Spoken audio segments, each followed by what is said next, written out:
Hi, so I'm an HR generalist and I currently do the hiring and recruitment at my company. And I'm just going to give you guys some tips and tricks that I see that some people could work on that I even offer, after the interview. I give them some tips and tricks so that they can do better and become stronger interviewers and don't have to get, the rejection letters. So, number one, your job search. That should be your first start. You need to search and see what type of field you want to work in, right? Whether it's nonprofit, not-for-profit, corporate. Work environments and the work culture is extremely important. I know that when I first graduated college, I just wanted a job. Like, oh, I work here, I work there. And I didn't know how important it was to know what type of work environment you wanted to work in, right? Because I worked corporate. I worked for a private law firm, and it was on Fifth Avenue. It was really nice. Doorman, we had the luxury. And then I was nonprofit, where we couldn't even get new pencils and pens and notepads. Like, I had to get like a notepad that was like maybe 5 sheets left in the pad, and it was like, yes, it is. So that's really important to know before you start to even send out resumes and waste your time going on job interviews. Okay, so after you know exactly what field you want to be in, if whether you want to do makeup, you want to do fashion, you want to do human services, you want to be an administrative assistant. So after you know exactly what field that you want to work in, then I would suggest working on your resume. Okay, your resume is going to reflect the field that you are trying to get a job in, right? So you're going to use certain jargon words and keywords that is popular within your field. So for instance, if you are looking for a human resources job, you're going to use words like enrollment, recruitment, deboarding, onboarding, FIMLA, benefit intake, enrollment, stuff like that, so that they understand that you understand the job, you've done some things in the job, and you could be useful. Also, another tip to help you with building your resume is, while you're looking for these jobs, read the job descriptions. Okay, see exactly what is expected of you, what your daily tasks would be, what the job entails. Okay, that's also going to help you with your resume, because sometimes we forget that we know how to do so much stuff. So as you're looking through the job description on this job and you're like, am I a good fit? And you're like, oh, I know how to do that. Oh, I've done that. Oh, I do that every day. Oh, I implemented that. It's easier for you to have a freaking resume that is perfect, that's a perfect match for what the job is looking for. After you complete your resume, no, before you complete your resume, also don't lie on your resume. Okay, it's okay to enhance the truth with certain skills, but you better be able to know how to do it. Like, you better know how to fill out C2 forms, you better know how to do unemployment, certain things. If you are in that profession, if you are trying to work as an IT person, then you better know all these little jargons and all these little acronyms that they use, right? You better know how to do stuff.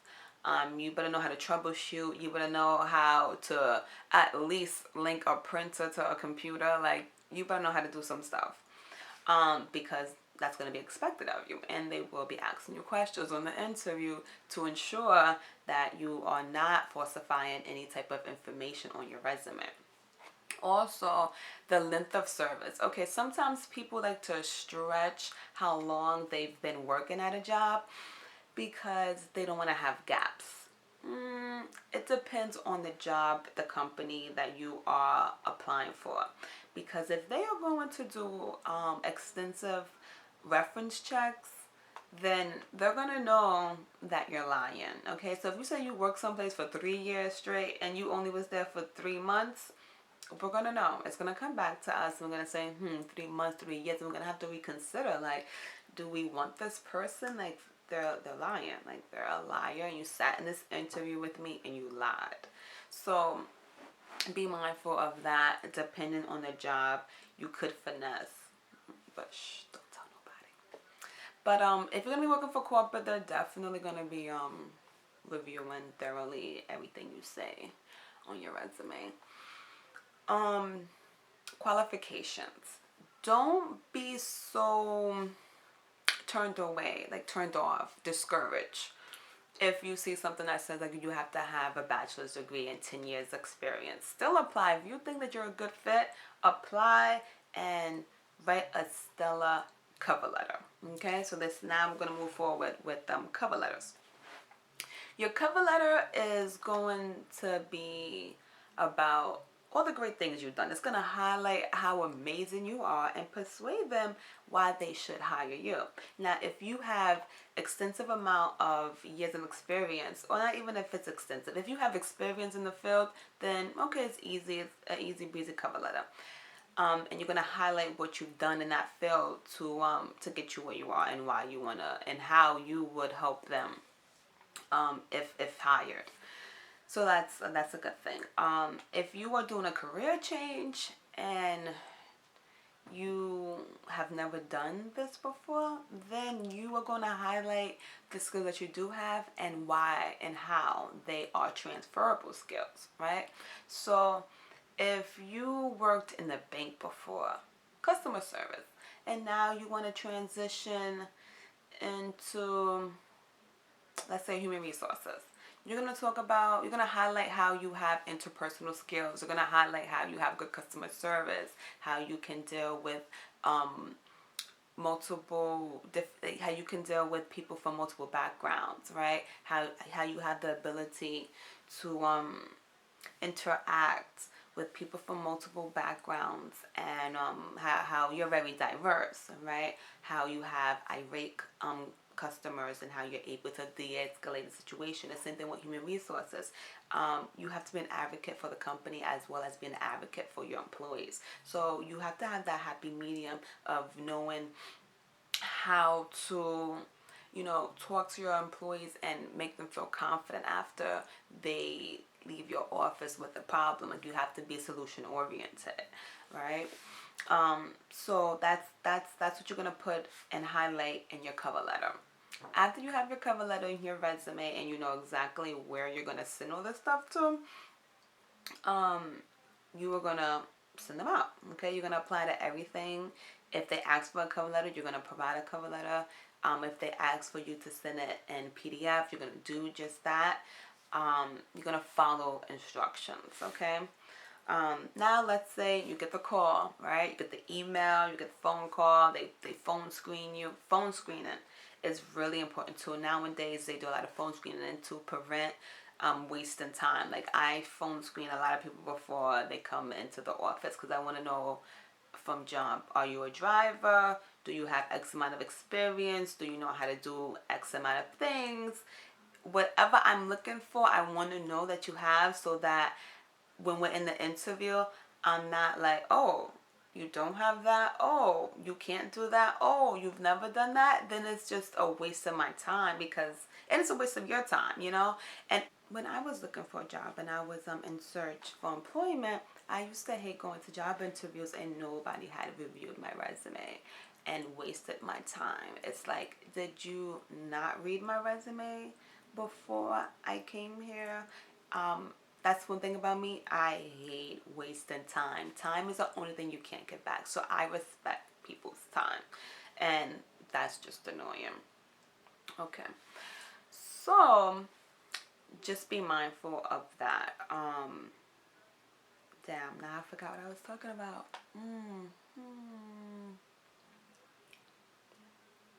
That really struck a nerve. That wasting time thing, job interviews. Ugh, I hate that. Just know what we're talking about. Okay, yes. Phone screening. So your phone screen because they want to know if they want to invite you for an in-person interview. If the phone screening goes through well and you checked and they was able to check off multiple boxes for the requirements that they need for this position, then you will be invited for an in-person interview. Now you got the in-person interview, you're ready. Now preparing for the interview itself. Okay? Do your research on the company, know the job description, know what is expected of you, know the culture of the job, okay? It's really important to know all that stuff, and to be mindful before even accepting the in-person interview. I know a lot of times people say, go just to get the experience, like if you're rusty, to see how you are with interviews, just go. But if you are pretty secure and you know exactly what you're looking for, then you know that you have to decline certain offers, right? Not every job is going to be a fit for you. So job interview and the job search, it goes hand in hand. They need to find a great candidate, and you also need to find a great employer that is going to check off the requirements for you. All right. Okay. So dressing, how to dress for an interview. Depending on the field that you're going in, depends on how you're going to dress. I always say dress for the job you want, not the job you have, if you don't have the job you want. Okay. If you're going to be working for like the health service field, or or like a plumbing job, or an engineering job, or any job where you have to do any type of labor and you have to dress relax, when you go on a job interview, dress professionally. Like, put on a button up, look good. For the young people, I don't want to see logos. I don't want to see your Versace belt. I don't want to see your Louis Vuitton belt, your Gucci belt, your Gucci shoes. It's a job interview, tone it down, right? If you are going to wear an expensive belt, then you have to look appropriate, right? I don't want to see you wearing a Bathing Ape t-shirt and a Gucci belt and some Timbs. Like, we're not going out to brunch. This is not you hanging out in the mall. This is a job interview. So I want to see you professionally.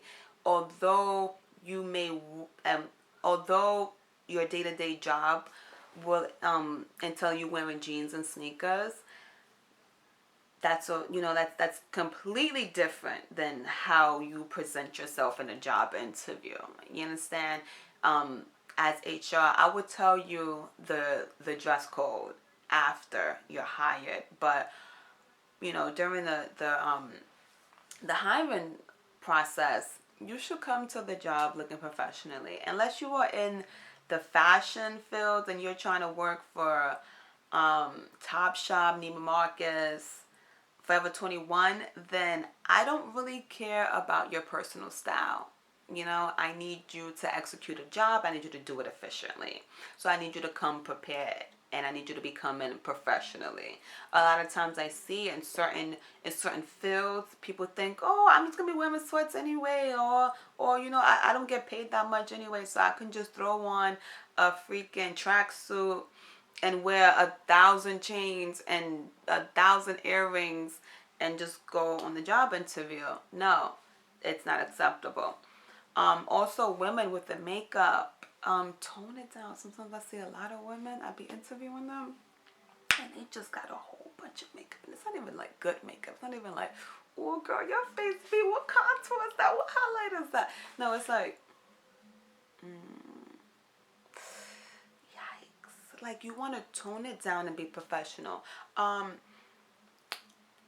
I don't know if I would wear this for a job interview. I mean, I feel like it's not too bad. And then it also, like, the whole package goes together. Like the makeup and, sorry, I got a text. A very crazy, stupid text. Okay. So that's that. Be professional, dress professionally, keep it to a minimum, and just don't do the most. Don't do the most. Like, just don't do the most. Like, if you are not applying for Sephora, Mac, then I don't really want to see crazy lashes. I don't really want to see colorful eyeshadows on your eyelashes. I mean, on your eyelids. Like, you have, like, there's a time and place for everything. If you love makeup, then by any means, I mean, if you love makeup, then by all means, that's who you are. That's what you're going to be wearing. That's how you're going to be looking, okay? I'm cool with that. But you have to know how to turn it on and turn it off. And a lot of times I feel that people don't know um, when to do so, okay? So you don't want to be looking crazy out here. After you have the interview, no, so you're in the interview and they're asking you questions, right? Practice. Like, go on Google, go on YouTube, look up some interview questions and practice when they ask you, so why do you want to work for Miss Rosie Rose? You know? Have that. Think about it already. You know, have a stellar answer. You want to work for them because you are able to do X, Y, and Z. You can implement this. You have a problem doing that. I've done that before. And I was successful at doing it. I can do the same thing for you, right? They ask you, why do you want to leave your current employer? Don't bash your current employer. You know, but be truthful, right? So if you and your boss have issues, you don't want to say, oh, I hate my boss. You know, me and my boss have some personal issues, or you would say, oh, you know, me and my boss collaboratively working together, it's not a good fit, and it has caused toxic relationships. You know, saying something along those lines is just, it's vague, it's direct, you understand. It's like, oh, okay. You don't want to come off like you're confrontational. You want to come off like you're insubordinate, like, oh, my boss does this and I don't want to do what they say, you know? So you have to be careful with what you're going to say. Also, talk about the work environment. So, I worked for a place, you know, so you can give examples like, you know, at my current job, they are not that tech savvy. It's very old fashioned. The system is outdated, and I want to work someplace where it's updated and I could continue to grow and learn the new technology that is available. Say stuff like that, so then it's like, okay, you are leaving because you want to better yourself, right? That you currently cannot do at your current employer. So questions like that is good. I mean, answers like that is good for questions like those. Another thing is, you know, what are your strengths? What are your weaknesses? What type of decisions are most difficult for you? How do you handle stress and pressure? All of these type of questions is like character questions, behavior questions. You have to do your research and study and how to answer those questions. You have to be prepared for any and everything that comes your way so that you're not just stuck. And if you are stuck, think quick. Like it's okay to like have a second and gather your thoughts. But if I'm interviewing you and I'm asking you a question and you are just like,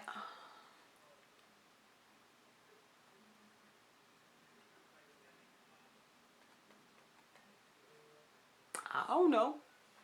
Okay, thank you. It's been nice. Thank you for coming and interviewing with Rosie Rose.